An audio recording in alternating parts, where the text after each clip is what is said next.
Let's explore data with geolytics. Today, let's explore marital status in the U.S. by age. Last week, we talked about marital status in general. Now, let's dig a little deeper. According to the U.S. Census Bureau's American Community Survey, there are a little less than 272 million adults over the age of 15 in the U.S. And while it is true that a third of these adults have never been married, that's only part of the story. The other piece is a timing issue. When we look at the percentage of people who have never been married by age, we see that 99% of teenagers have not been married. But by the age of 85, only 5% of the population has never been married. This makes sense. We all know lots of teenagers and 20-somethings who are not married, but most middle-aged folks are married.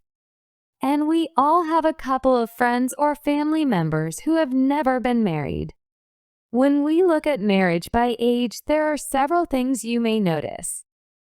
First, there are very few teenagers who are already married. There are some, but not many.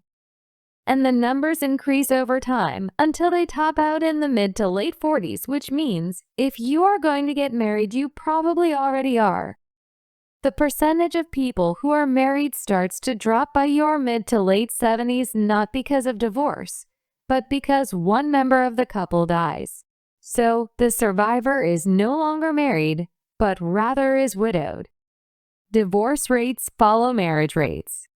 That is to say, the percentage of teenagers who are divorced is very low because the percentage of teenagers who got married is very low.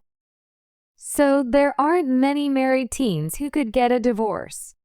But by middle age, when most folks are married, that's when you see more and more couples deciding to get a divorce.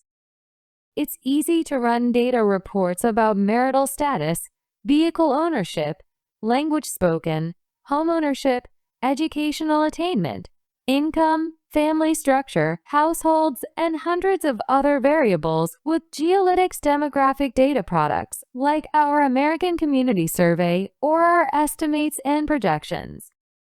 Next time on Let's Explore Data with Geolytics, we will look at population growth and decline.